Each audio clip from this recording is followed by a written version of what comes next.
apresiasi yang setinggi-tingginya kepada para petani, peternak, pekebun, pelaku-pelaku usaha agribisnis, dan pemangku kepentingan lainnya yang selama masa pandemi telah bekerja keras, tidak hanya untuk memenuhi kebutuhan pangan masyarakat, tetapi juga telah berhasil meningkatkan ekspor produk-produk pertanian.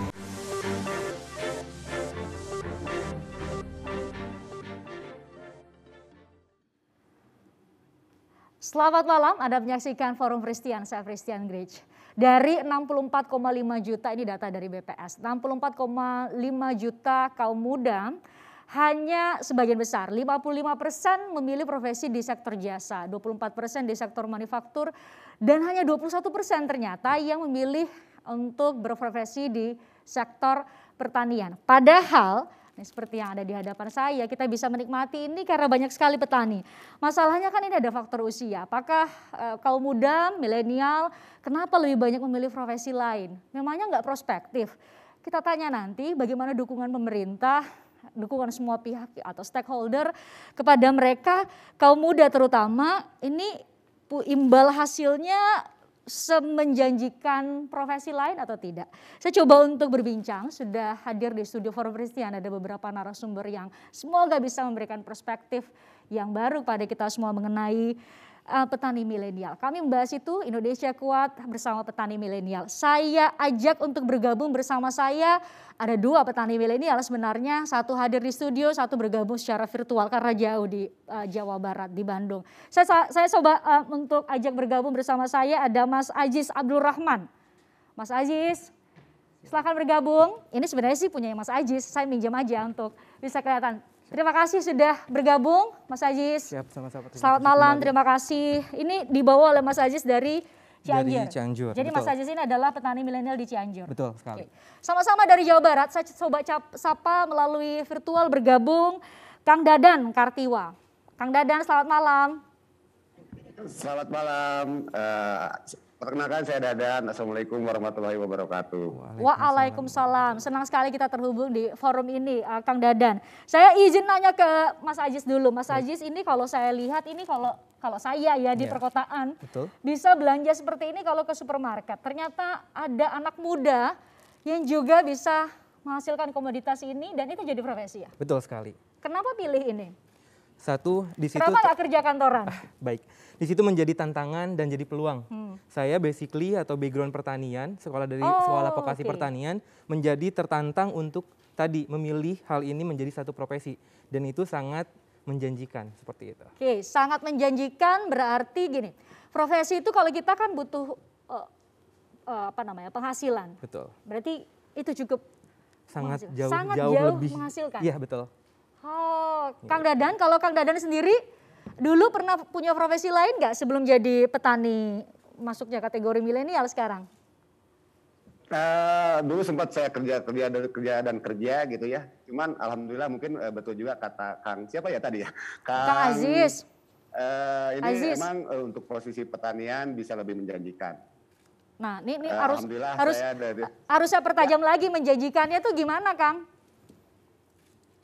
Ya itu kalau kebetulan kalau saya sendiri sih mungkin lebih memilih yaitu kayak Akang yang di Cianjur.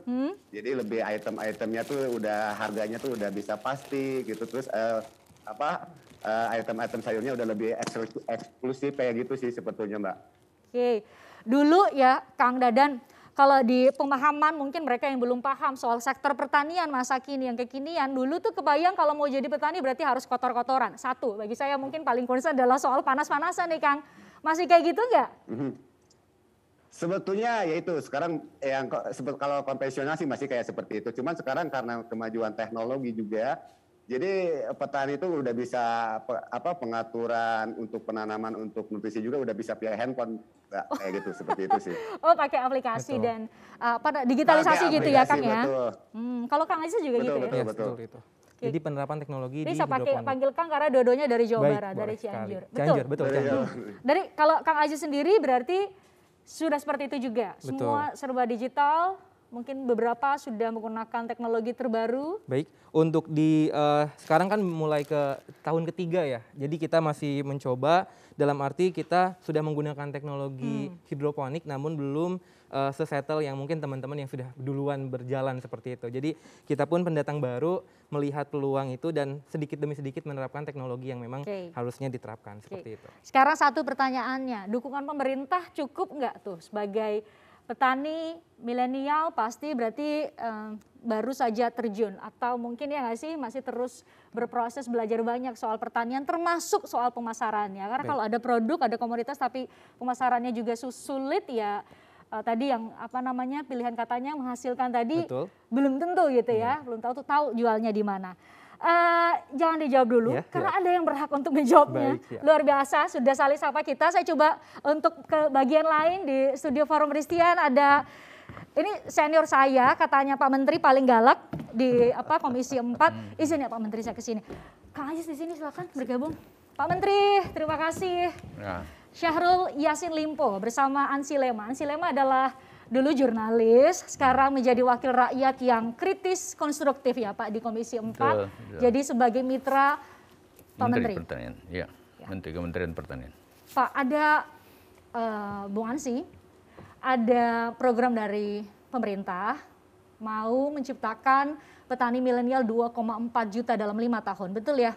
2,5 juta dalam 5 tahun. Bagaimana caranya? Apa yang dilakukan oleh pemerintah untuk membuat semakin banyak anak muda mau jadi petani, beralih profesi atau memilih profesi sebagai petani? Silakan Pak Menteri. Ya, saya kira memang kita harus agresif memperkenalkan bahwa pertanian itu sesuatu yang hebat, keren, dan bertani menjadi petani milenial itu pasti keren. Kata-kata itu mengartikulasi bahwa pertanian itu sesuatu yang menguntungkan, sesuatu yang ada di depan mata, dan sesuatu yang dibutuhkan oleh semua orang, semua makhluk bahkan.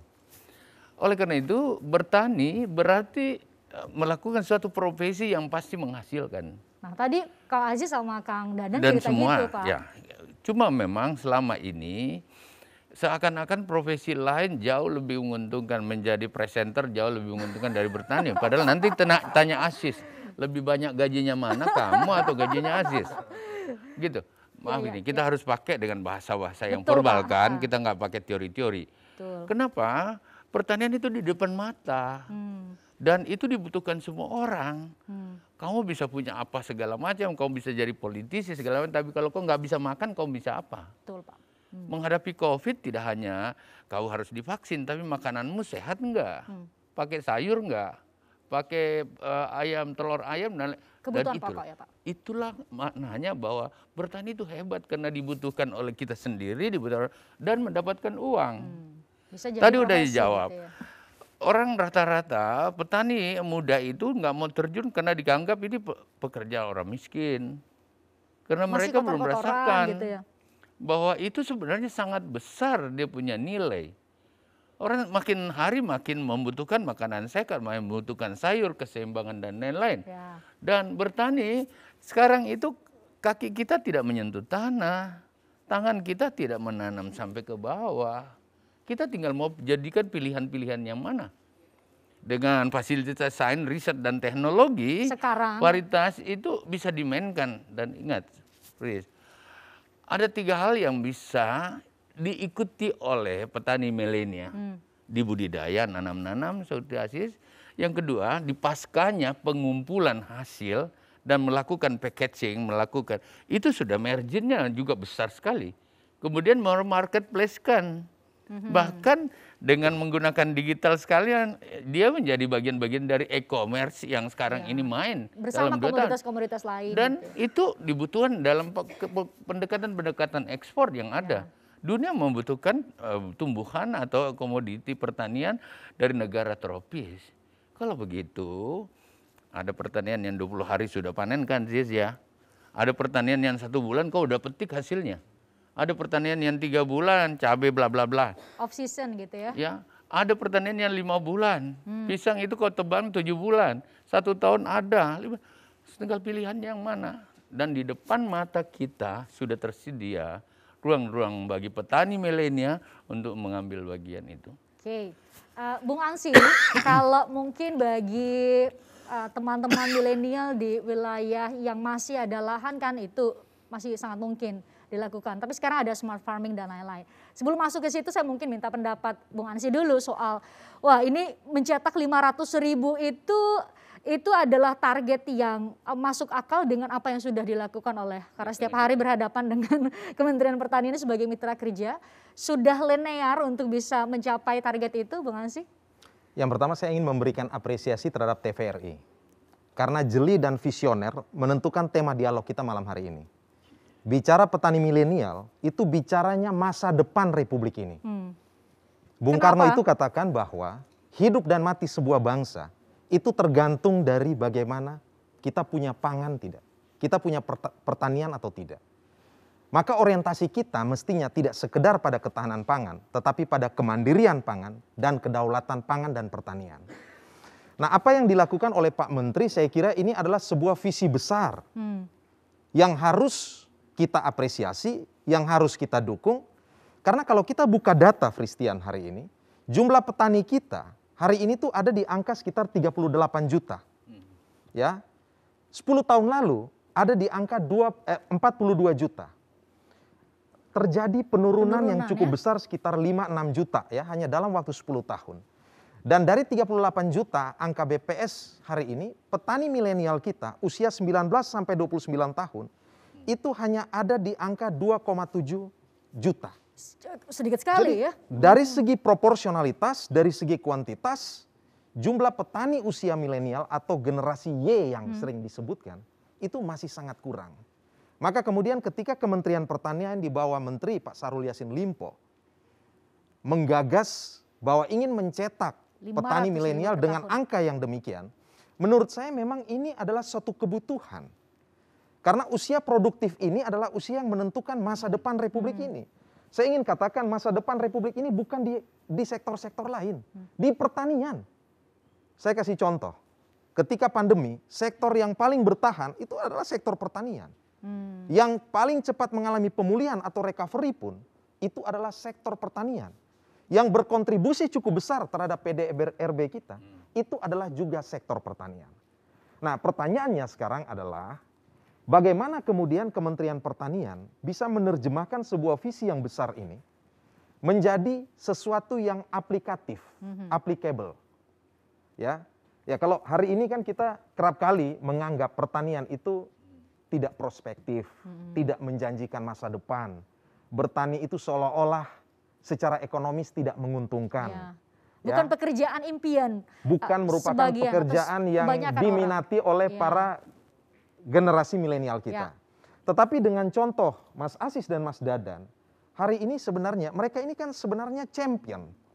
Ya, mereka ini sebenarnya role model yang juga memberikan atau menstimulus atau memberikan inspirasi, motivasi dan juga menularkan semangat-semangat baik bahwa di sektor pertanian juga ada masa depannya saya kira. Oke, tadi keduanya Kang Dadan dan Kang Aziz bilang ini menghasilkan kok, menghasilkan gitu ya. Saya nggak mau tanya angkanya karena sangat relatif. Tapi setidaknya kan berarti seperti profesi-profesi lain ya Pak Menteri gitu ya. Saya berprofesi dan saya bisa hidup dari profesi saya. Kang Aziz juga begitu. Jadi ini di hadapan Pak Menteri kalau bisa diceritakan menghasilkan itu dalam makna apa? Kalau Kang Aziz sendiri pernah berprofesi lain? Tidak, jadi setelah lulus dari Politeknik Pembangunan Pertanian Bogor, langsung di bawah Kementerian Pertanian, saya mengambil Dari mana? Politeknik Pembangunan Pertanian Bogor. Setelah itu saya memutuskan dari Kementan punya. Sekolah milik Kementan. Langsung dari Kementan. Kemudian saya memilih tidak untuk mengambil menjadi profesi lain, langsung mengambil profesi sebagai petani. Kenapa demikian? Selain tadi background saya sekolah di Kementerian di Pertanian, backgroundnya itu juga menjadi peluang dan betul sekali saat saya memulai usaha di 2019 itu pandemi datang.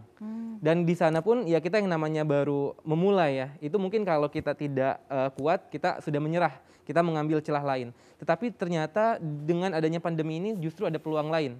tadi yang sudah disebutkan adanya sentuhan teknologi, kemudian pasca panen, dan disitulah yang saya rasakan dengan adanya sentuhan pasca panen tadi, meningkatnya harga dari komoditas yang saya produksi ini, yang mungkin tadi 1 kilonya itu hanya untuk selada contoh, 25.000, setelah dengan penambahan tadi pasca panen tadi itu bisa menjadi 40 sampai 50 ribu jadi ada added untuk 1 value, kilo. jadi Betul. harganya bisa kemudian lebih tinggi meningkat, dibandingkan ya, sebelumnya. menambah nilai ekonomi. Oke.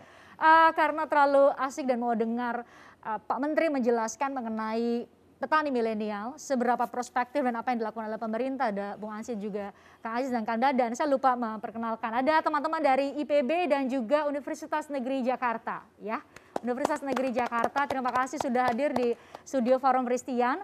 Tentu kami ingin tahu lebih banyak, nanti Bung Ansy juga terus-menerus mengawal itu di DPR ya sebagai wakil rakyat yang membidangi di Komisi 4 ya. Mitra kerja adalah pertanian juga kemudian bisa berdialog secara langsung dengan Pak Syahrul Yassin Limpo. Tapi kita harus jeda, usai jeda kami akan kembali untuk Anda.